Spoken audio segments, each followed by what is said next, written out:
Powered by Riverside FM. Hey, everybody. My name is Jeff, and this is Forged from the Ashes. This is episode number 3, What Rock Bottom Actually Looks Like. And this is, my rock bottom, that I talk about. Everybody else's rock bottom can be completely different. I think no two are the same. First off, I want to thank every one of you guys for tuning in and listening to this podcast. This is episode 3. I hope you had a chance to maybe listen to 1 and 2. It's a story. It's my journey through trauma, addiction, recovery, relapse, sobriety, kind of everything that has led me to this one single point in my life right now. And if you're listening, I want to thank you again. If you like it, please hit like and subscribe. And, just keep tuning in. I'm dropping episodes every Friday at noon Pacific Standard Time or Arizona Mountain Time. With that, we'll go ahead and start tonight's podcast. And, that's kind of this is something I really wanted to talk about. And I believe this episode is pretty deep. Just to put out some pre-trigger warnings, there is talk of suicide in this episode.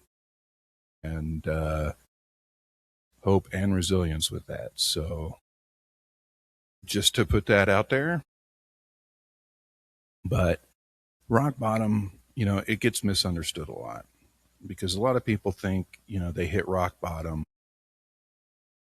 because of one moment or, one bad mistake, one bad night, or one point where everything falls apart at once. But, that's not how it usually works.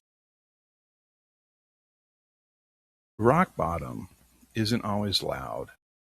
Sometimes rock bottom can be something even quiet, something that it's waking up and realizing this is your life now and not knowing how you got there. For me, it didn't really happen all at once. It started slowly over a long period of time where at times I would have thought I was at rock bottom, but I wasn't. For me, I think it really started around COVID. Something shifted in my head during that time. I started seeing people differently. People, they felt ruder and shorter and more disconnected. And whether that was reality or, just my perception, something in me started changing. And, I didn't realize it then, but I believe that was the beginning of the slide towards the bottom. And then life started hitting me. My wife's older brother, Chuck, passed away. He was a truck driver, a long haul, across the country, and he was pulling into a dock to drop off a load of goods that he had, and he had a heart attack. And when we had gotten the news, he had already passed away. His wife was on her way out here to visit another brother, who's in the hospital with GBS, or Guillain-Barré syndrome. I think I'm saying that right. And she was with his sister and aunt. Then like a whirlwind. My wife left for Ohio with her mom, sister, and aunt.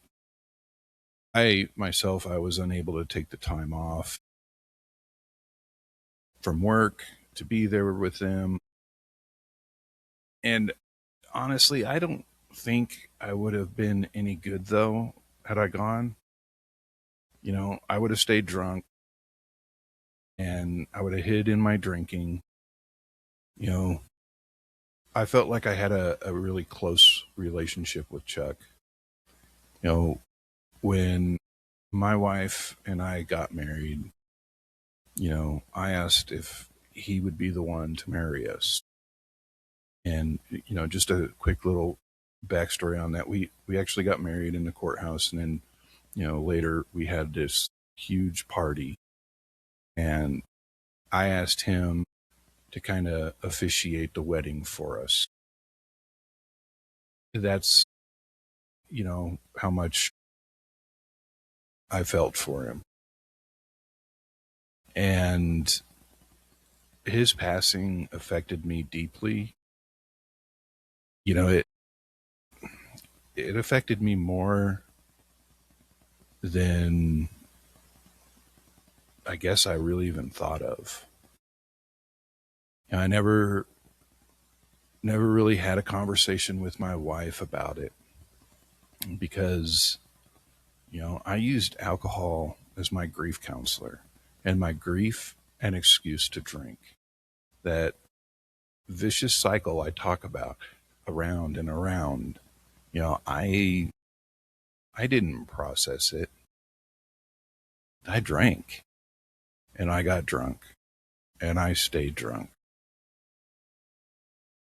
I was hurting inside, and all I wanted to do was to drink and stay hidden. Well, that night, I got in the car and drove to Jack in the Box, and then that's where something in me broke. It's like a snapping a twig in half. It just broke. I ran into this guy that I knew from work.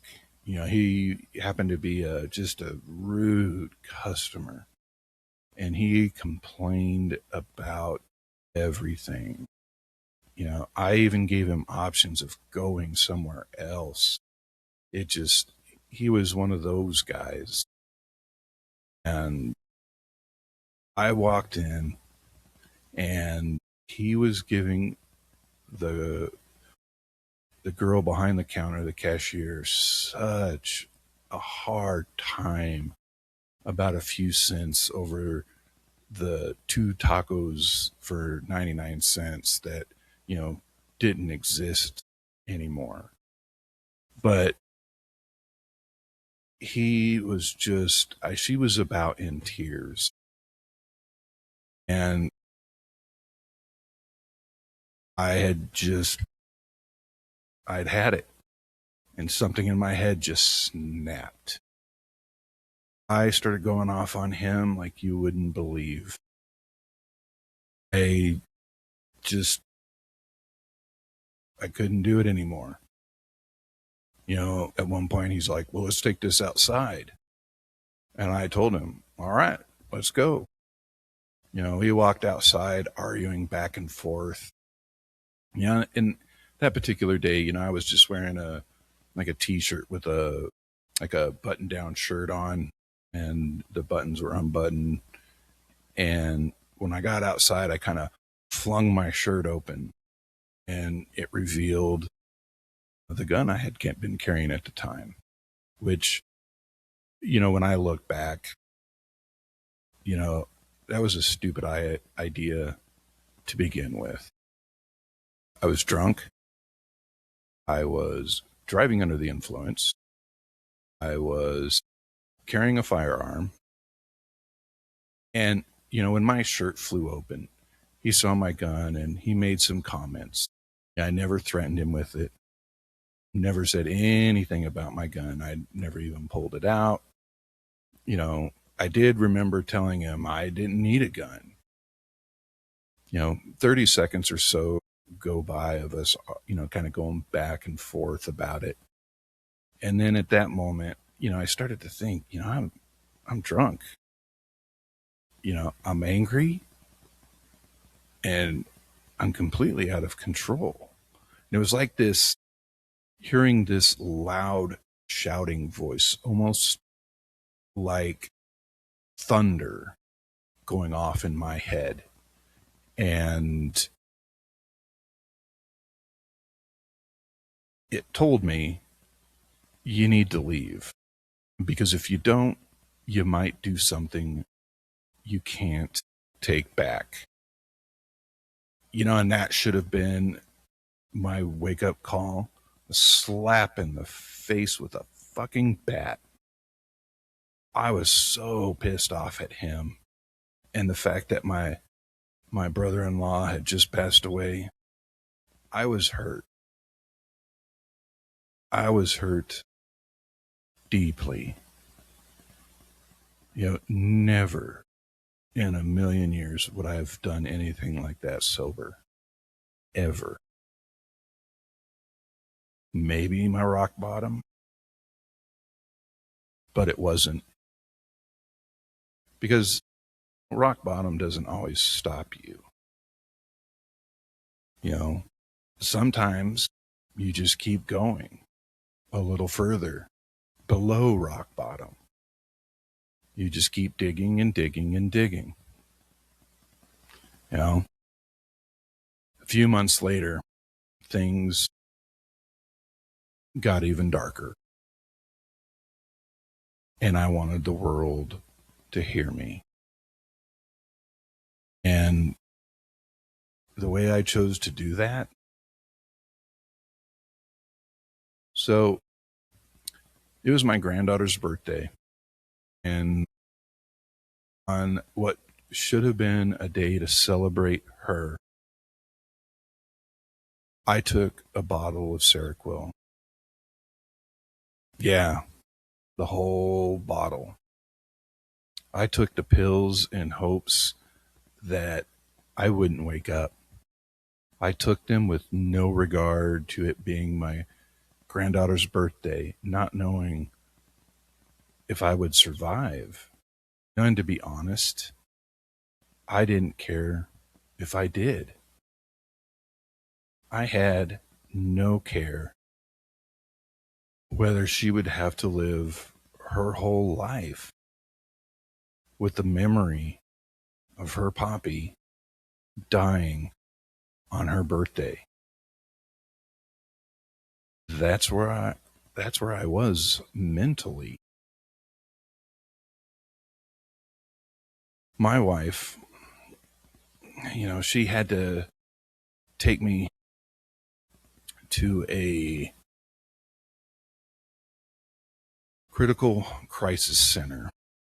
I had sent her a text while she was seeing our daughter, who was recovering from ankle surgery at the time. That text that I sent her, this is what it read.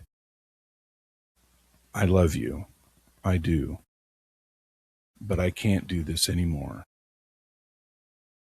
I don't want to be here. I feel like I'm drowning in an endless pit. I hate my job.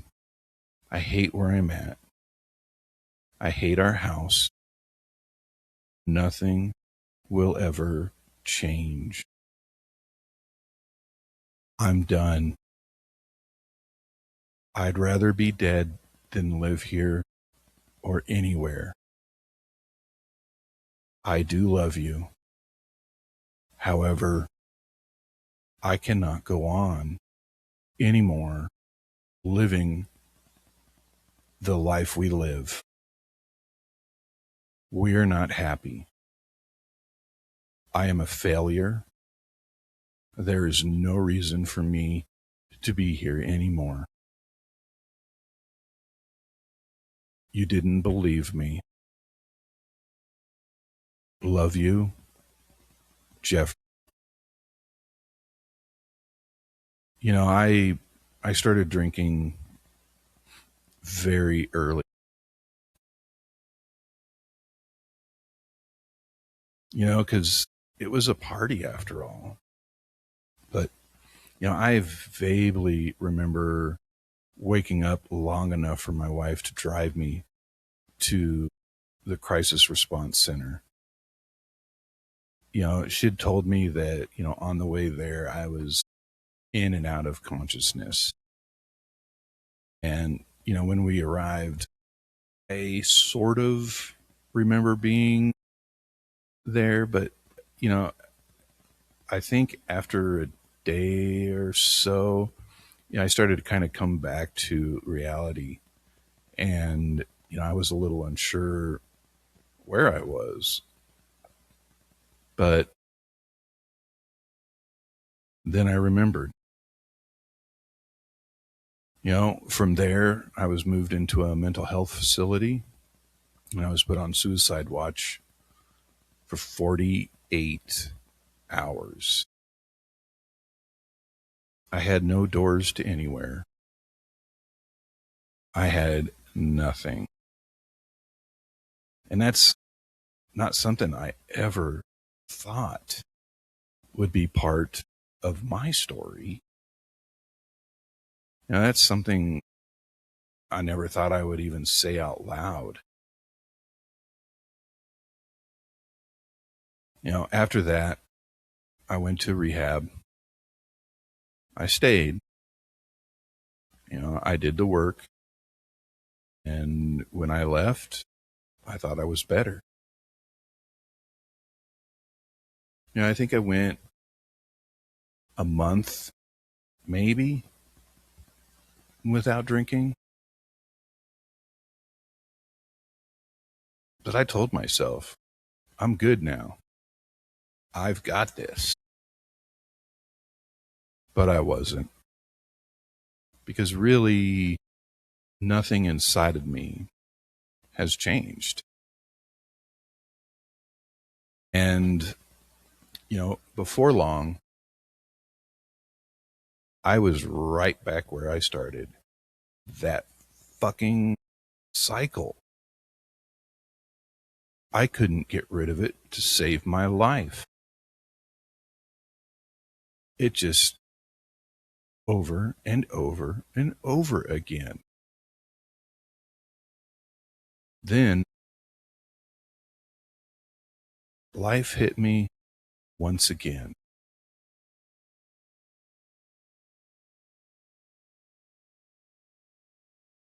In April of 2024, we lost our daughter.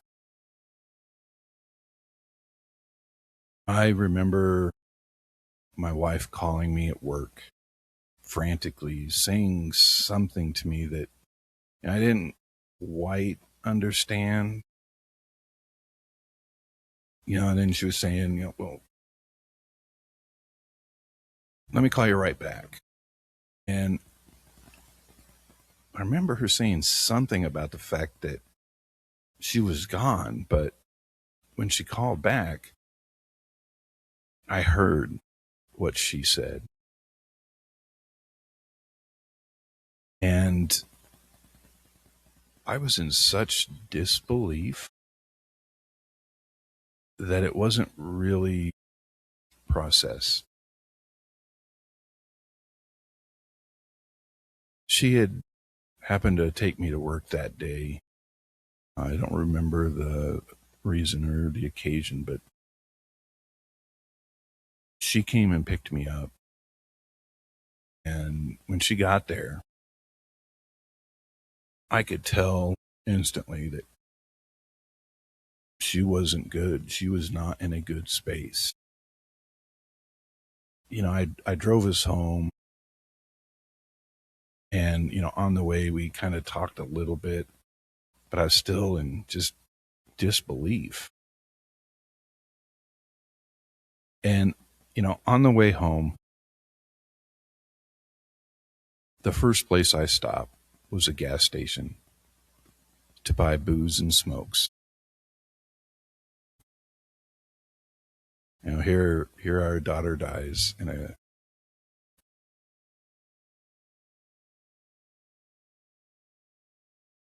I stop at a gas station. First thing I do, I stop and get booze and cigarettes. Instead of taking my wife home so we could maybe sort some of this out and figure out what exactly happened. Car accident. Just like that, she was gone.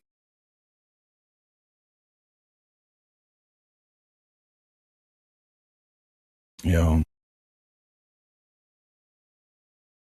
and our granddaughter was left without her mom. The next few days were a rush of people in and out of our house. Family and friends of our daughter, our friends, everyone was there for us. The only person missing was me. I'm grateful for all the people that showed up for us. I am very grateful for those that showed up in ways I couldn't. For the people that held my wife and her mom and our granddaughter, and sons, and comfort them in ways that I was emotionally unable or unavailable to. In episode 2, I talked a little bit about not being present.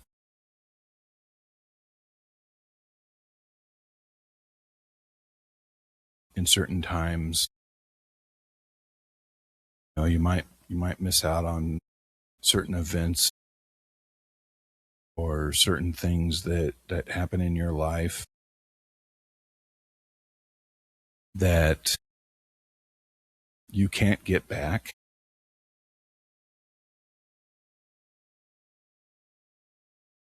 This was one of the biggest moments. I can't get that moment back. I can't.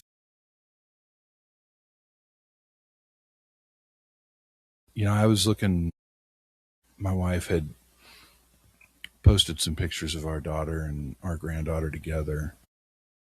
And, I was kind of flipping through them. And, I started crying because I was looking at those pictures. And, it made me happy to see, the two girls just laughing and living. My daughter loved our granddaughter. They had a unique bond.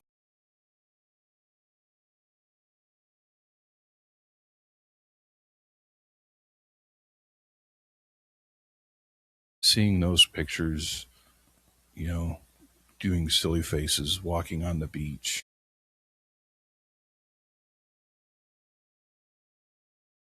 a little bit broken me even more today.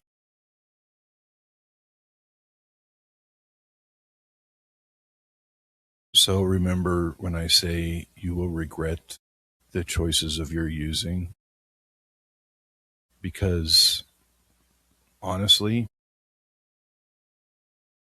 you can't get them back. Ever. I wish I would have spent more time with I wish I would have done more things with the family. But I spent so many years just disassociated with everything and anything.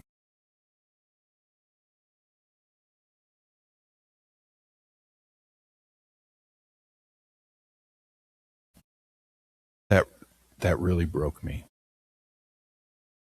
The lights inside of me just started to dim. You know, but instead of facing it and being there for my wife, guess what I did? I fucking used it. Like a dumbass. I fucking used it. I used it as a reason to drink. Our daughter's death, and I fucking used it as a excuse to drink. You know, what kind of person am I that does that? You know, this isn't me. This is not who I am. But it's who I was. You know, and really the next few days, I don't remember. You know, it was all a blur with all the people in and out of our house, family, and, you know, and because I was so disassociated with everything, my marriage started falling apart.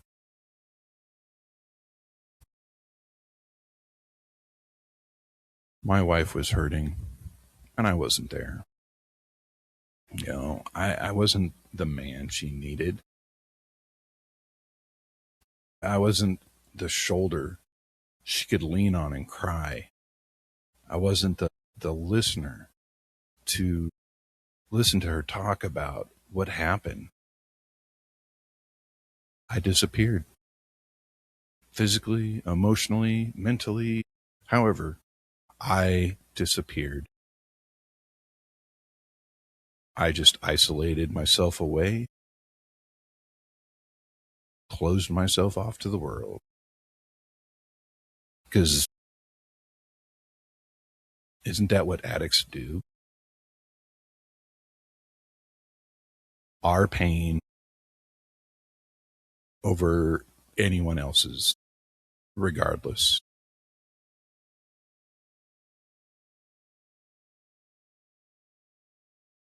You know, and in my isolation, you know, I started blaming her for my addiction, the way I was, just about everything. You know, it didn't matter. I never said that directly to her. I never said it out loud, but in my head, I made it her fault. Not my daughter's death, but I made everything else her fault. The way I was, you know, the way I acted. If I was out in my shop and I stubbed my toe, fuck it. It was her fault. And that's what addiction does. You know, it twists everything. You know, addiction is like being on a roller coaster that, you know, you didn't want to ride initially. Extreme highs, brutal lows, and no easy way to step off. Because in addiction, your pain is the only pain that matters. Right? It's us over everything else.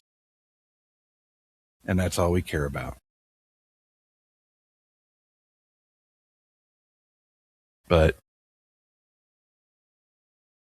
like I said, you will regret you will regret the choices of your using, because there's going to be times that you regret missing that you can never get back. You know, and I lived like that for months, drinking, isolating, blaming, complete checking out. Yeah, and in October of 2024, my mom got sick. And eventually they did a spinal tap, and they determined that she had Crutchfield-Jacobs disease, or CJD. And if you know anything about CJD, it means there's no cure. It moves fast, and it ends the same way every time. In December of 2024, my mom passed away.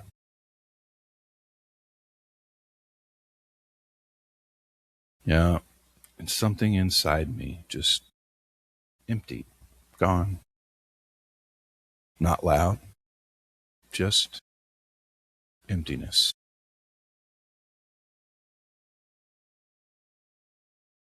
But, it didn't stop there. In January of 2025, I got tested, because to fully understand this, years earlier, my uncle had died from the same disease. And so when he had passed away, they found out through autopsy that the Crutchfield-Jacobs disease that he had was familial or genetic. It was inherited. It was passed down to him through family. And at the time, my mom's younger brother was tested. Thankfully, his test came back negative. My mom and my sister and we just kind of went, no, I think we're good. We don't have to worry about it. Until my mom came down with it and then passed away after 3 months of being diagnosed. So it was my turn. I wanted to find out. I wanted to know for the sake of my kids. Well, in March, I got the test results. Yep, they came back positive. They came back positive for that same gene. It's 5, I know I'm going to say it probably wrong, but it's the 5-octopeptide insert 129 codon, and there's more after that, but same path, same gene, everything. Yeah, and I think, deep down, I already knew I had it. And my wife felt the same. My dad, he told me, don't get tested. There's no reason. But at the time, my addiction, I needed to know. I made up excuses for it. But when it came back positive, I didn't see a future anymore. All I saw was the Grim Reaper coming for me full throttle. Yeah, and I was convinced I was already experiencing symptoms. Every little thing, I turned into something bigger. And whether it was real or not, it felt so fucking real. You know, I actually started manifesting my own hallucinations. I was seeing shadow people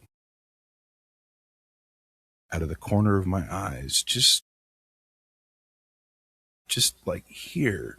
When I would turn to look, they were gone. I kept seeing cats. I don't know why. But one day, and I still struggle with this one because I don't know where or how this evolved. But I was at work and I think I had a complete meltdown because there was a fucking talking cat sitting on my desk. And it blew me away. I had a coworker actually drive me home.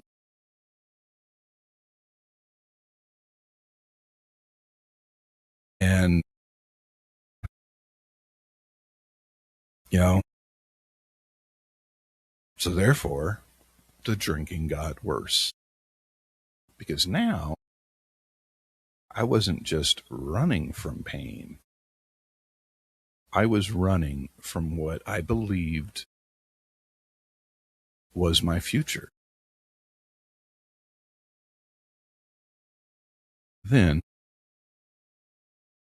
my wife's only sister passed away. Another loss, another hit. And by that point, I was gone. Mentally, emotionally. I started talking to someone inappropriately. I betrayed my marriage. I betrayed our trust and our love for each other. And in my mind, I justified it. I just told myself, I want her to hate me so much. So it'll be a little bit easier for her when I'm gone. But really, the truth was it wasn't about her. It was easier for me because my mindset had become, just push everyone away, go die alone, let your memory fade. That's where I was. And everything inside me started to move fast, 1,000 miles an hour, like a rocket. And I knew I was going to crash. And by the end of 2025, going into 2026, I did. I had hit the lowest point in my life. And I had almost lost everything. Everything I built. Everything I loved.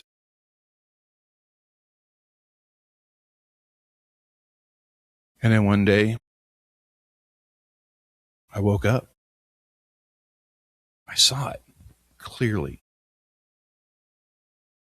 I saw this person laying in my bed, unconscious, vomit all over the pillow, half dressed. And I thought to myself, what the fuck? Who the fuck is this?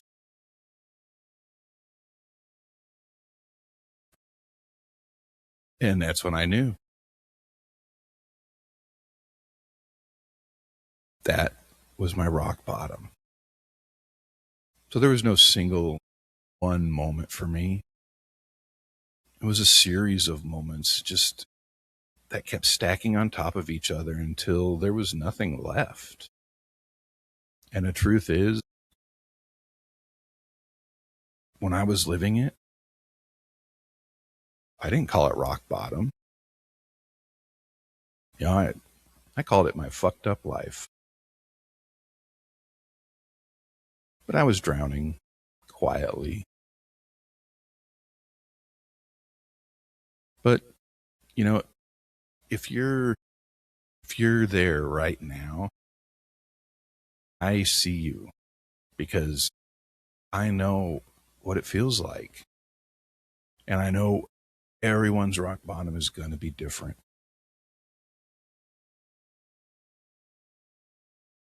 But you don't have to let it be rock bottom. You know, and I also know this, that doesn't have to be the end.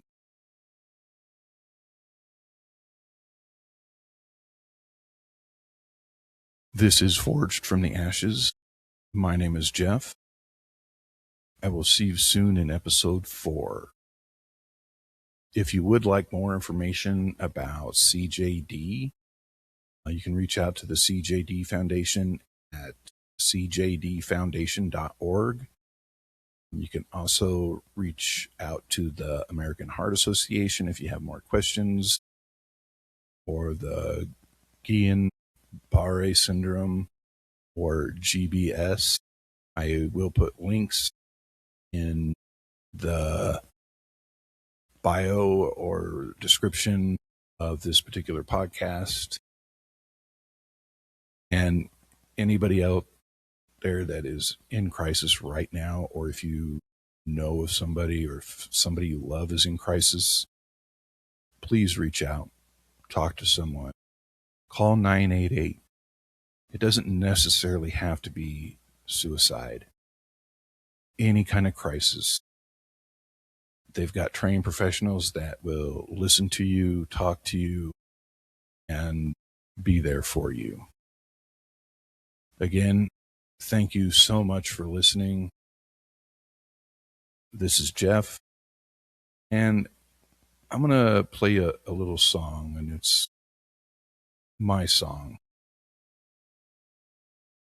It's only like a few minutes long or so, but I would appreciate it if you listen to it. Let me know what you think. I'm very proud of it.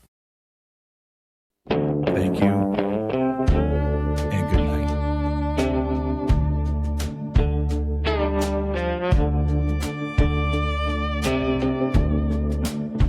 In the quiet of the night, the shadows whisper low, a tale of rock and fire, where the wild winds blow. Through the dust of broken dreams, I found my way back home, with a heartache lingers still, and a lonely road. The stars above are watching, like a million souls unseen. Each glimmer tells a story of what it might have been. I walked a path of sorrow, but I got lost in the flame. Now I'm forged from the ashes, and I bear no shame. Forged from the ashes, I rise again, with a heart full of hope, like a lost friend.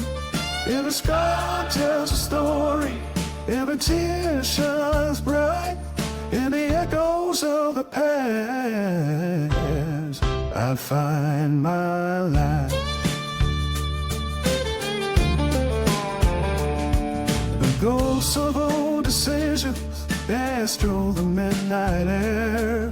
With every step I take, I cast away my care. I've been broken, I've been battered, but I still hold on tight to the chains that were forged in that long dark night. So here's to the journey, to the far we embrace. I'll on walking forward, never looking back, just face forth from the ashes. I finally found my song in the hands of the night. I know